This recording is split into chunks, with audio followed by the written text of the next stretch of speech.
The cold winds of the north had never felt heavier. When the raven came to Winterfell, carrying the black seal of the crown, the hall fell silent. Robb Stark, now king in the north, read the letter with shaking hands. Jon Snow stood behind him, his knuckles white as snow. The message was short, a warning, a threat, and a confession all in one. It came from King's Landing, straight from Queen Cersei's court. Ned Stark had been executed for treason, not secretly, not quietly, publicly. His head taken on the steps of Baelor's Sept for all of King's Landing to see. The sword that cut through his neck was ice, the ancestral Valyrian steel blade of House Stark. Used against its own blood, Robb didn't cry. He didn't scream. He sat there with his jaw clenched so tight it looked like it would crack. But Jon broke. He turned, walked into the cold night and vanished into the woods for hours. When he returned, his eyes were hollow. The bastard boy from the wall wasn't in him anymore.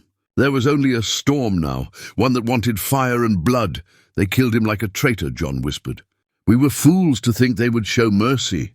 Robb looked at his half-brother, or cousin, now that the truth of Jon's bloodline had begun to unravel. Rumours carried from Maester Luwin's dying lips and whispered by the last letters from Howland Reed. Jon wasn't just a Snow, he was Targaryen, a dragon hidden in wolf's clothing. Robb had always led with honor, but honor had cost them everything, their father, their sisters, their home. I won't sit and wait for them to send us another head, Robb finally said. We march south, but not to bend knees, not to play the game. We end the game, Jon nodded.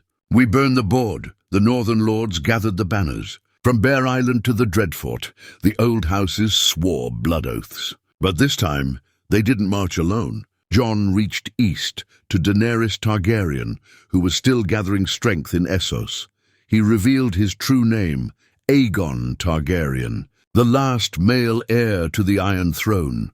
Daenerys listened. Fire and ice finally met, not as enemies, but as partners in vengeance. She gave him Drogon and kept Rhaegal. Jon rode a dragon for the first time, and the skies above Westeros began to shiver. Robb's army pushed from the north, while Jon flew ahead with fire. But their path wasn't clean. Along the way, they torched Lannister outposts, slaughtered bannermen who bent the knee to Cersei. Innocent towns burned. Farmers screamed, but the north didn't flinch. It wasn't about justice anymore. It was revenge. Pure and simple, Arya joined them outside Harrenhal. She had escaped King's Landing. She had seen their father die with her own eyes.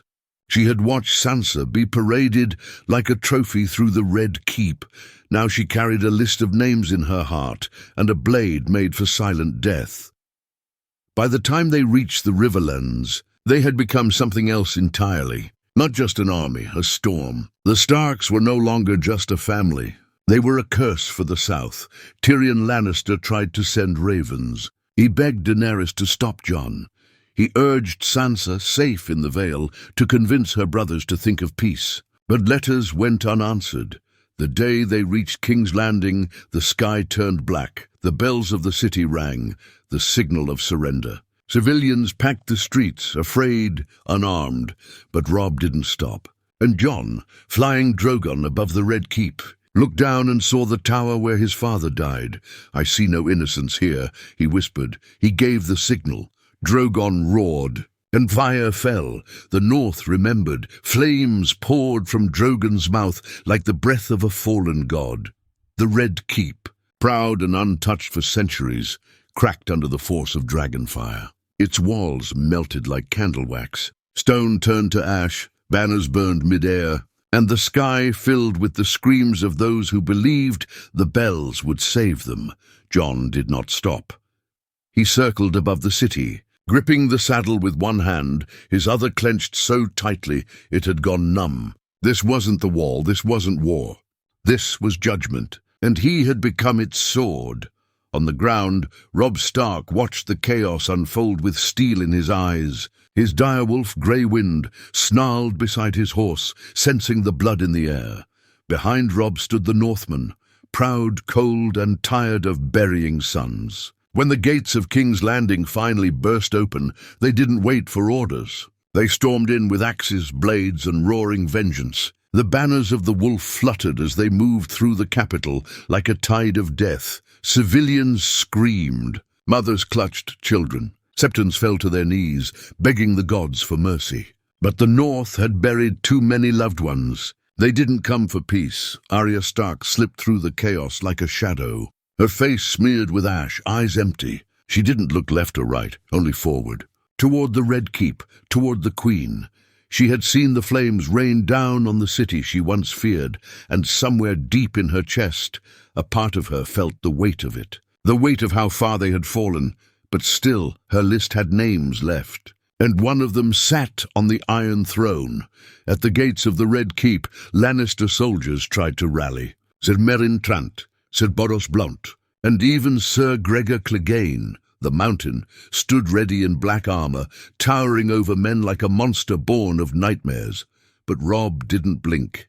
He raised his sword high and charged. Steel clashed. Blood flew. The Kingslayer was nowhere in sight. The city burned behind them as the last defenders of the Queen made their final stand. Jon landed Drogon on the broken bridge leading into the keep. Flames licked the sky behind him. His cloak was scorched. His eyes burned not with fire, but with something colder, grief. Years of silence, of duty, of watching everyone he loved suffer, had broken something inside him, and now the beast had been set free. He stormed into the throne room, boots echoing on scorched marble. The great hall was cracked. Smoke poured from its high windows. The Iron Throne stood alone, wrapped in shadow, and Cersei Lannister stood before it, defiant to the end. Her golden hair was wild, her gown singed. Blood trickled from her temple, but her voice, "Still poisoned, so the bastard comes," she spat. "Do you think burning the city makes you king?" Jon stepped forward, sword drawn. He didn't speak. Cersei laughed, bitter, dry, mocking. "You think this makes you a hero? You're no better than Aerys, no better than your mad father. Do it! Kill me! But you'll wear that throne like a noose." A quiet step behind him made Jon pause. Arya stood in the doorway, her blade already drawn. She had come for Cersei too, but her eyes found Jon instead. She saw something in him she hadn't seen before, something broken. "Jon," she said softly, but he didn't hear her. He raised his sword, and in one clean stroke it was over. Cersei fell to the ground with wide eyes, mouth open as if to speak, but no words came. The lioness of the rock died not with fire but steel, at the hand of the dragon she feared most, the Quiet One. Robb arrived moments later, covered in blood and soot, his sword dragging behind him. He looked at the throne, then at his brother, and he knew this wasn't justice, this was war. Brutal, merciless war. "The city is ours," Robb said quietly. "But at what cost?" Outside, the bells had stopped. The fires still burned, but the screams were fewer now. Only echoes remained. The streets were covered in soot, and the snow had begun to fall. Not real snow, ash thick as winter. Children without parents wandered. Men knelt in the blood of their brothers. The great sept of Baelor was gone, crumbled to ruin. The North had won, but the realm had lost something greater. Back inside the throne room, Jon looked at the Iron Throne. So many had killed to sit on it. So many had bled for it. But in this moment it meant nothing. Just twisted metal and broken promises. He sheathed his sword. "I don't want it," he whispered. "Let it rot," Arya nodded once. Her eyes were wet. For all her talk of killing, even she wasn't ready for the weight this vengeance brought. Robb looked down at Cersei's body. Then what now? Jon didn't answer, because even he didn't know. They had burned King's Landing, they had taken the throne, but in the end the wolves had lost their way. The Red Keep had no more kings, only ghosts. Smoke still coiled in the sky, painting everything in shades of grey. King's Landing, once the heart of Westeros, was now a corpse of a city. Buildings crumbled, noble houses extinguished, and the small folk, what little remained of them, wandered like lost souls through alleys blackened by fire. Jon Snow stood at the top of the ruined steps of Baelor's Sept, staring out over what he had done.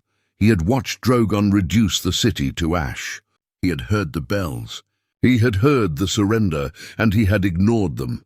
He hadn't just killed Cersei. He had burned thousands. Men, women, children, innocents, not in battle, in punishment. Arya sat behind him on the steps, cleaning her blade with a torn piece of Lannister cloth. But even she hadn't spoken in hours. Not to Jon, not to Robb, not to anyone, because the wolf pack wasn't whole anymore. It was bleeding from the inside.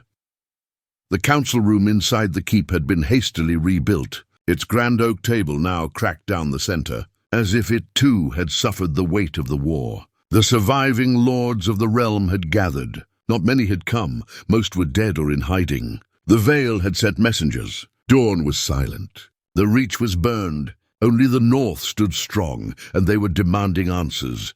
"You claim the city, and yet no throne has been taken," growled Lord Glover. "What are we here for if not to crown a Stark?" Jon didn't reply. He sat at the edge of the room, still cloaked in black, eyes far away. Robb rose instead. His voice was calm but colder than ever before. "We came for justice. We have it. But now we face a realm broken." Lady Mormont slammed her fist on the table. "A realm! The South is dead. The only realm left is the North. Let them rot. We have bled enough for their lies." The lords roared their support, but Tyrion Lannister, thinner and greyer than before, stepped forward. He had been captured, not killed. Jon had spared him, saying only, "There's been enough blood." "You think this is over?" Tyrion asked, voice brittle with rage. "You've created a graveyard. The Iron Islands will rebel. Dawn will march again. You've started a fire you can't put out." Robb's eyes darkened. "Then let it burn. We'll survive the flames." Sansa arrived that evening, brought by guards from the Vale. She entered the ruined hall without a word, wearing grey and white. Like the snows of Winterfell itself, she saw Jon and paused. He didn't stand, didn't move, and that's when she knew he was slipping away from them. Later that night, they sat together in a ruined balcony overlooking the city. Sansa placed her hand over Jon's. "You're not the same," she said softly. Jon didn't answer. "You did what you had to," she added. "They would have never stopped coming for us." He looked at her then, truly looked at her, and said only, "I didn't have to kill the city." Sansa flinched. She knew that guilt. She had lived it when she sent men to die during the Battle of the Bastards. But Jon had always been the one who didn't cross the line, and now that he had, he couldn't find his way back. Arya found Robb in the war tent, sharpening his blade, even though there was no more war to fight. She stood in the doorway, her face unreadable. "You burned them," she said. Robb didn't stop. "And I'll burn again if I must." Father died begging for mercy from people who gave none. "I won't make the same mistake." Arya tilted her head. "You think you saved us?" "I ended a game that's killed our whole family." "No," she whispered. "You just changed the rules." Robb stood, steel in hand. "You're angry because you didn't get to do it yourself?" "I'm angry," Arya said, stepping closer, "because you became the thing we fought against. You sound more like Tywin than Father." His eyes flashed. "Tywin lived. Father died. Maybe we followed the wrong man." Silence fell between them like a blade. That night, word came from the Riverlands. Tully Bannerman had rejected Robb's authority. They called the burning of King's Landing a massacre, not a victory. House Arryn, still technically loyal to the crown, had begun to question whether the Starks were rulers or butchers. Robb ignored them. He called himself Warden of the Realm, and took the Iron Throne, not for power, for control. He said it was to keep the peace, to rebuild Westeros in the image of justice. But Arya saw the way his hand gripped the hilt of his sword now, always ready, always suspicious, like the throne itself had poisoned him. Jon stayed away from the throne room. He spent his days walking the ruins, helping to bury the dead, refusing guards, refusing titles. The people looked at him with fear in their eyes, not the awe they once gave the bastard of Winterfell. He had become the thing he hated most, a Targaryen, with fire in his hands, and somewhere in the far distance Daenerys still watched, gathering her armies in Essos. She had given Jon the dragon, but she had not expected him to use it like this. A storm was coming again, but this time it wasn't from the south, it was from within the north itself. The Iron Throne had never felt so heavy. Robb Stark sat upon it, his crown of bronze and iron pressing into his brow, eyes fixed on the shattered doors of the throne room. The hall was rebuilt but not restored. Smoke stains still crawled along the walls, and melted iron clung to the floor where dragonfire had burned deepest. Every step echoed with ghosts, the Wolf King they called him now. But even wolves could lose themselves to hunger. He had begun to wear darker armor. The sigil of House Stark, once proud and pure, was now etched with fire beneath it. A wolf of ash and flame. To the north it was strength. To the south it was fear. Robb thought about his father's honor, his mother's faith, the lessons of Winterfell. He had tried to live by them once. But those lessons had only brought graves, so now he ruled by another. Fear keeps men loyal longer than love. Stark-Lannister served as his unwilling advisor. It wasn't by choice. Robb kept him alive for his wit, not his loyalty. "You're doing what my sister always dreamed of," Tyrion said one morning, pouring himself a drink that trembled in his hand, ruling through terror. "She'd be proud if she weren't buried beneath your city." Robb's jaw tightened. "My father was murdered in front of the realm. My men slaughtered by lions and Freys. I didn't start this war." "No," Tyrion said, swirling his wine, "but you've ensured it never ends." Meanwhile, Jon refused to enter the Red Keep. He lived among the ruins with the surviving small folk, helping rebuild burnt homes with his own hands. They avoided his eyes. Some spat when he passed. Others whispered, "Dragon spawn," under their breath. He didn't blame them. The fire had burned more than just the city. It had burned his soul. Arya visited him one night, bringing food. He was sitting near the steps of the Sept again, staring at the stars through the smoky air. "You shouldn't be here," he said without looking up. "Neither should you," she replied. "But here we are," he smiled weakly. It was the first time he'd smiled in weeks. "Robb's changed," she said after a long silence. "He doesn't sleep. He doesn't laugh. He says he's building peace, but it feels like chains." Jon looked down. "The throne changes everyone." Arya studied him. "Even you." He didn't answer, but in his eyes she saw the truth. He didn't fear death anymore. He feared himself. Far across the narrow sea, word of the burning reached Daenerys Targaryen. She stood on the balcony of her ship, waves dark beneath her, the sky grey with dawn. Rhaegal roared overhead, restless. The story said Jon Snow, Aegon Targaryen, had taken her birthright, burned the capital she meant to save. At first, she refused to believe it. Jon had been kind, loyal, just. But as the letters piled up, as merchants whispered of fire raining from the sky, her disbelief turned to rage. "He has my dragon," she said coldly to Missandei. "He has my throne." She crossed the sea within a month. When her fleet landed on the shores of Blackwater Bay, the burnt skyline greeted her like a graveyard. Her army marched under banners of red and black, the last true Targaryen returning to reclaim what she saw as hers. Jon knew she would come. He waited by the shore when her ships appeared, the wind tugging at his black cloak. When she saw him, her face twisted, sorrow and fury mixed in her silver eyes.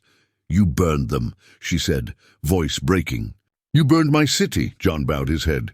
"They killed my father, my people. I didn't see your city. Only the monsters in it. And how many monsters did you make that day?" She snapped. Jon stepped closer. "You weren't here, Daenerys. You don't know what it's like to bury your family. I buried a brother, a lover, a child unborn," she said, her voice trembling. "But I didn't burn cities for it." The silence between them was long and cold. "I didn't come to fight you," Jon said quietly. "Take Drogon if you want. Take the throne. I don't care anymore." But Daenerys wasn't looking at him. She was staring past him, toward the Red Keep, toward Robb Stark on the Iron Throne. That night, the first Northern patrol saw her dragon circling above the bay. The Northmen panicked. Some ran, others took up arms. Robb stood on the balcony of the keep, watching fire glow faintly on the horizon. "She's come for what's hers," Tyrion said beside him. Robb's eyes were cold. "She'll find it guarded." The next dawn, the sky broke open with dragonfire again, but this time it was dragon against dragon. Rhaegal descended upon King's Landing like a storm reborn. Drogon met him in the sky, roaring fire into fire, scales tearing in flashes of red and black. The city trembled as the heavens burned. Below, Daenerys rode Rhaegal, eyes wild, hair whipping in the wind. She had come for vengeance, but she found something worse. Jon mounted Drogon to meet her. "Don't make me fight you," he shouted through the storm of flame. "You already did," she screamed back, and the dragons clashed again, fire colliding with fire until the sky itself looked like hell. Their wings tore the clouds apart. The streets below caught flame once more.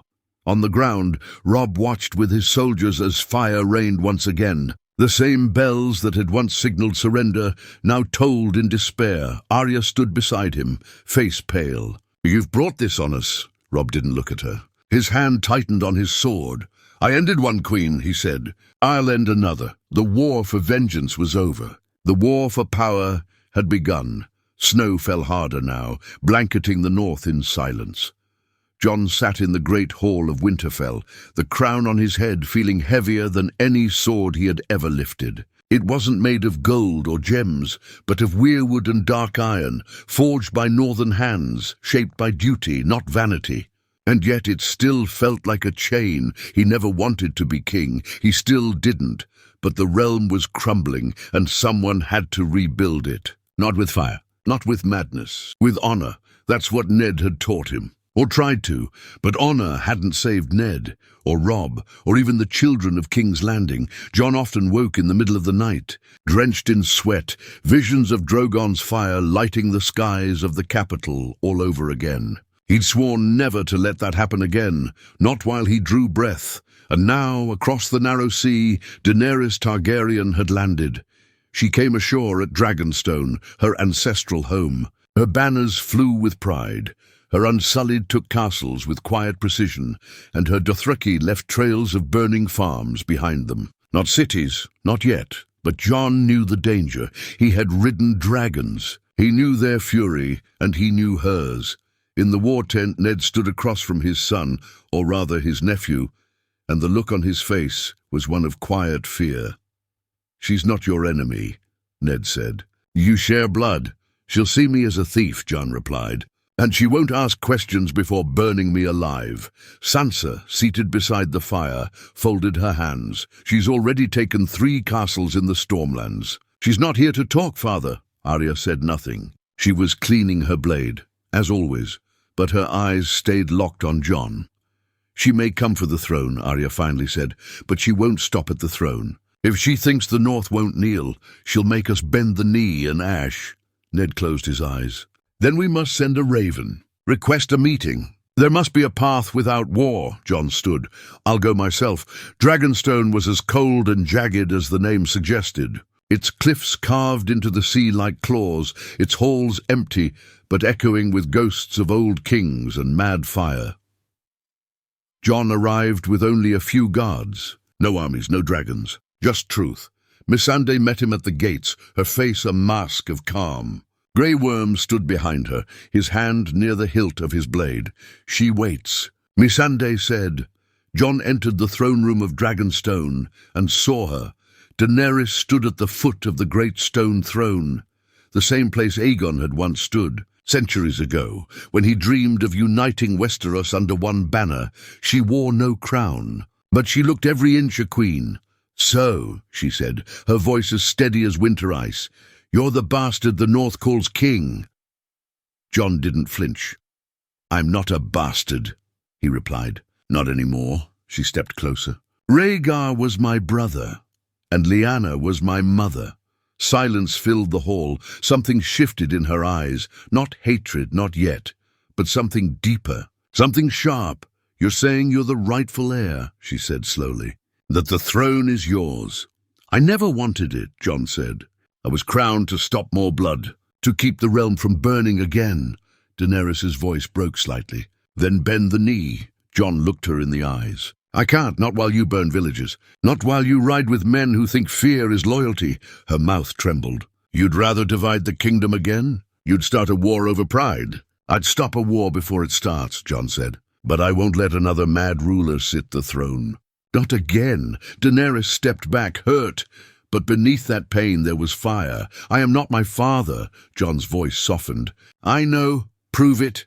Back in Winterfell, Ned stood atop the battlements, watching the skies. He remembered the Mad King, the screams, the flames, the way Brandon had choked, face purple, as his father burned alive beside him. He remembered Lyanna's last words. Promise me, he had! And that promise had brought him nothing but death and war. Now he feared he'd lose Jon too, to either the blade or the fire. Sansa walked beside him, her voice low. She won't forgive him for existing. She must, Ned said. If she's to be queen, and if she doesn't? Ned didn't answer, but his hand drifted to the sword at his side. That night ravens flew across the kingdom. Messages of the meeting at Dragonstone. Some hope for peace, others prepared for war. In the Reach, remnants of the Tyrell bannermen began gathering under a new name, the Rose Reborn. In the Westerlands, a bastard son of Cersei whispered of revenge, promising the return of Lannister wrath. And in the north, Sansa wrote letters not even Jon or Ned would read. Westeros had always bled for kings. Now it would bleed for the last 2 dragons. The wind at Dragonstone howled like a beast in mourning. Jon stood on the cliffs overlooking the sea, his cloak flapping violently behind him. The waves crashed below, wild and relentless, as if the gods themselves were at war. Behind him, Daenerys approached quietly. No crown, no guards, no fire. Just her, a queen, tired and bruised by a kingdom that never welcomed her. I thought you'd leave after our meeting, she said softly. Jon didn't look back. I stayed to see if you meant it. Meant what? That you're not your father. She came to stand beside him. The silence between them was heavy, not tense, just full of unspoken things. History, blood, fire, family. I didn't come to burn Westeros, she said. I came to break the wheel. Jon turned to her now. Then don't spin another one. I'm trying, she said, eyes wet with frustration. But everywhere I turn, someone sees only a Targaryen, a mad queen waiting to happen. Jon looked down. Because you bring fire wherever you go. I bring change, she whispered. Jon nodded. So let's change it. Together. Back in Winterfell, Sansa Stark received the raven announcing Jon's temporary alliance with Daenerys. She read it once, then again. Her hands trembled as she set it down. He's trusting her, she said under her breath. He's letting her into our world. Arya sat in the shadows of the hall, polishing needle. Maybe she's not the threat, Arya said. Maybe we are. Sansa looked up sharply. You saw what the Mad King did to our grandfather. You know what Targaryens do when they don't get their way. Arya shrugged. And you know what we Starks do when we feel cornered. That night Sansa penned another letter, not to the north, but to the Vale, and the remnants of the Baratheon loyalists hiding in the Stormlands. She was done watching history repeat itself. If Jon wouldn't protect the realm from dragons, she would, even if it meant protecting it from him. Daenerys and Jon stood in the Great Hall of Dragonstone again, this time not as enemies but uneasy partners. I'll call a council, Jon said. Let every house send a voice. No war, no crowns. Let the people choose their king. Or queen. Daenerys stared at him, surprised. You'd risk your own throne like that. It was never mine to begin with. She stepped closer. You're either the most foolish man I've ever met, or the only one with honor left. Maybe both, Jon said with a small smile. In that moment, something softened between them. A brief warmth in a world gone cold. But before it could last, a horn sounded. Grey Worm burst through the doors moments later, a bloodied raven scroll in hand. My queen, he said tightly. It's from the north. Lady Sansa calls for rebellion. Jon's heart dropped. At Winterfell, Sansa stood before the bannermen of the Vale Riverlands and the north. We must act before the fire spreads, she declared. Jon has handed our fate to a woman we don't know. One with dragons, one with ambition. She hasn't attacked, said Lord Royce, and Jon speaks of peace. Sansa's voice turned sharp. So did Cersei once. So did the Mad King. Words are wind. Fire is truth. Arya stood at the edge of the room, arms crossed. She didn't speak. But her eyes never left Sansa. She was watching something dangerous grow in her sister, something colder than even the North could carry. Jon and Daenerys returned to Winterfell days later under white banners, hoping to calm the storm, but they found closed gates. Armed men, suspicion in the eyes of every watchman. Ned met them at the gate, his face grim. "I tried to stop her," he said quietly to Jon, "but she's rallied half the North behind her." Jon looked up at the towers of Winterfell, his childhood home now turning against him. "I should have never left." Ned put a hand on his shoulder. "You did what was right. That's what makes it hard." Daenerys stood silent beside them. She had seen this before, in Miraine, in Garth, in the shadow of the Red Keep. Every time she reached for peace, someone placed a dagger behind her back. She wouldn't be surprised again.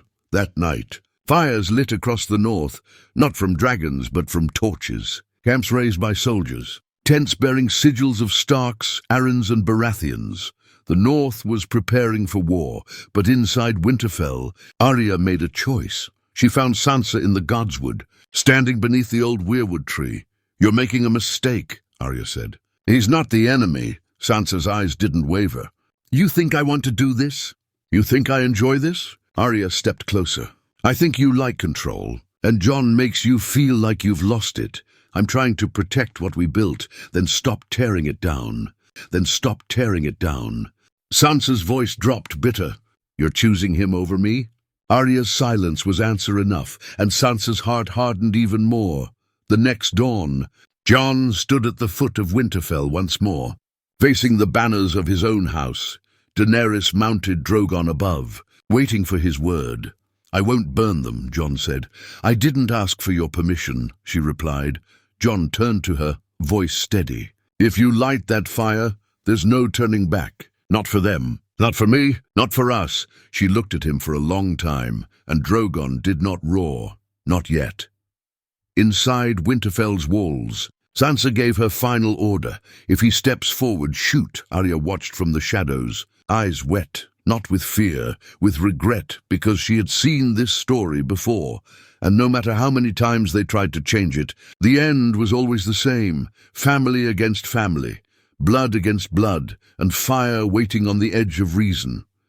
The field outside Winterfell was silent, too silent. Snow fell gently across the plain, dusting the ground like a burial shroud. Jon stood in the center, unarmored, sword sheathed. No banners, no army, no dragon. He had come alone. Above him, the walls of Winterfell loomed with archers perched like shadows. Sansa watched from the battlements, her face hard as carved stone. The North had known war, but this was betrayal dressed in northern honor. Ned stood beside her, grey in the beard, sorrow deep in his eyes. "Let me speak to him," he said again. "No," Sansa replied. "He's chosen fire over blood. He made his decision when he crowned himself king." Ned turned, his voice low. "You've become the thing you feared most, Cersei with colder hands." Sansa's eyes flickered, but she didn't flinch. "He would have burned us all for her." "He didn't," Ned snapped. "And that's why you'll regret this forever." Sansa turned back to the field, loosed the arrow. Arya moved before the order even echoed off the stone. In a blink, she was gone from the walls, her feet flying through the corridors of Winterfell, faster than any shadow. Blade tucked beneath her sleeve. She knew what Sansa was about to do, and she knew Jon wouldn't run, because he never ran, not from death, not even from his own family. The arrow flew, straight and sure. Jon didn't move, but a dark streak cut through the air faster than the arrow, and the shot missed, striking the snow beside him. A gasp rose from the walls. Arya stood beside Jon now, her blade drawn, her chest heaving. "You'll have to go through me," she shouted toward the battlements. Sansa's heart froze. The Stark sisters, once torn by war, were now tearing each other apart for a man who hadn't even asked for a crown. Jon turned to Arya, stunned. "You didn't have to do that." "I did," she said. "Because no one else remembers who we are." Inside the gates, chaos broke loose. Half the soldiers loyal to the Vale refused to fire again. House Manderly's banners dropped to the ground. The North was split, not by loyalty but by doubt. And doubt in war was death. Sansa retreated to the Great Hall, her voice cold. Close the gates. No one gets in. But it was too late. Jon and Arya stood at the front gates moments later, flanked now by Ned and a dozen northern soldiers who had switched sides in silence. These men had grown up with Jon, fought beside him, buried brothers with him. They would not raise swords against him. Sansa stood at the high table, crown on her brow.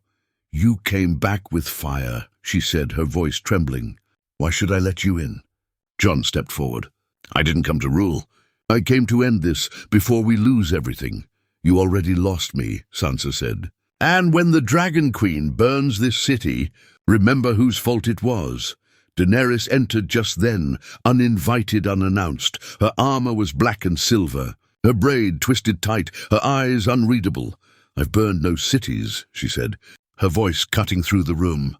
"Not yet." The hall fell into silence. Every man's hand fell to his sword. Ned stepped between them, his voice steady, the voice that once commanded armies and kings. "Enough," he said. "All of you. I've watched this kingdom bleed for 15 years, watched every good man die for thrones and honor and lies. I will not watch my own children kill each other because they couldn't see past pride." He turned to Sansa. "You want to protect the North? Then listen to the one man who has done nothing but protect it with his life."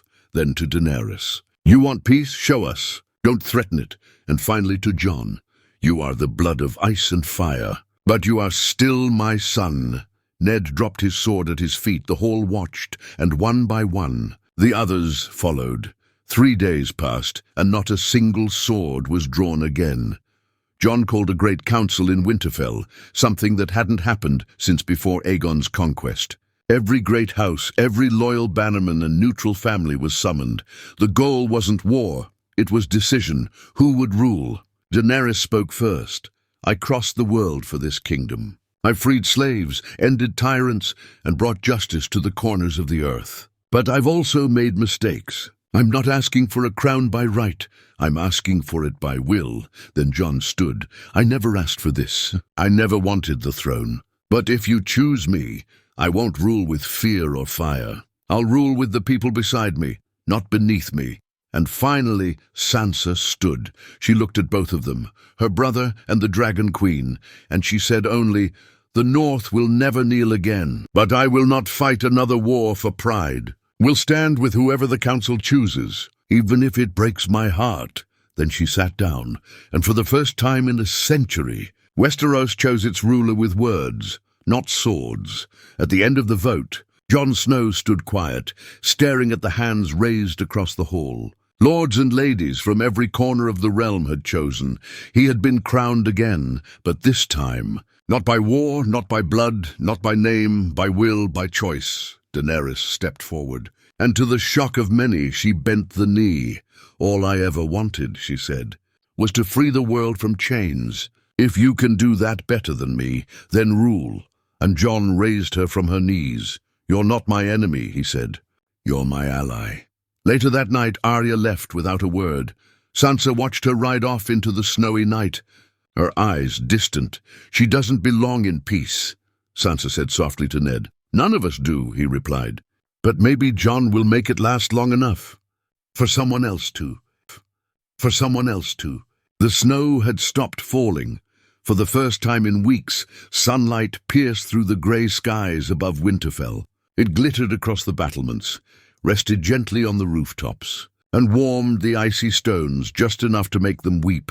It looked like peace, but it felt like waiting.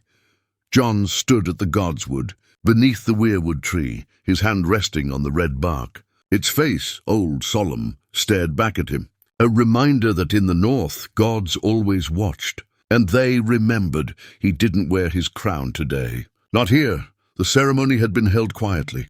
Lords bowed. Daenerys handed over her claim, and the North had declared its independence, with Sansa as queen in the North. There were no grand celebrations, no parades, just relief. But Jon felt none of it. Peace was not a throne. It was a burden. It was silence when you're used to screams. It was wondering if your next breath would undo everything you've tried to save. he heard footsteps in the snow behind him. Slow, deliberate, Ned Stark, older, greyer, but more alive than ever. "You never smiled much as a boy," Ned said quietly, stepping beside him. "Now I know why," Jon chuckled softly. "You still call me a boy." "You'll always be a boy to me," Ned said with a tired smile. "Even if you're a king." They stood there for a while, letting the quiet stretch between them like a warm cloak. "I've been thinking," Jon said at last, "about what it means to be a Targaryen. And a Stark." Ned looked at him. "I don't think it matters," Jon said. "I've bled for both, lost for both, but I only ever tried to do what was right." Ned nodded slowly. "Then you've done better than most kings." Jon turned to him. "Do you regret keeping the truth from me?" Ned didn't answer at first, then, "Every day. But I don't regret saving your life. I'd lie 1,000 times over if it meant seeing you live long enough to sit here now." Jon didn't reply. He simply reached out and gripped his uncle's, no, his father's shoulder. It was enough. In King's Landing, Daenerys rebuilt Dragonstone. She didn't return to Meereen. She didn't vanish into the east. She stayed, not as queen, but as the Dragon Lady, advisor to the crown, protector of the realm. She trained a new generation of dragon riders, if dragons would ever return. She walked the halls her ancestors once ruled, learning how to live without fire. She and Jon rarely spoke, not out of anger, but because their story had already burned. Arya traveled west of Westeros. No one knew where she went, only that she sailed into the sunset with a crew of misfits and a ship of her own design. The maps didn't show where she was going, but then again, they never could. "I'll write if I find something interesting," she'd said to Jon before leaving. "Or if I find nothing at all." She didn't promise to return, because Arya Stark never belonged to one place. She belonged to motion. Sansa ruled the north with a steel heart and a quiet grace. She wore no flowers in her hair, no fancy silks. Just the fur of the wolf and the crown of winter. She was colder now, but her people loved her for it.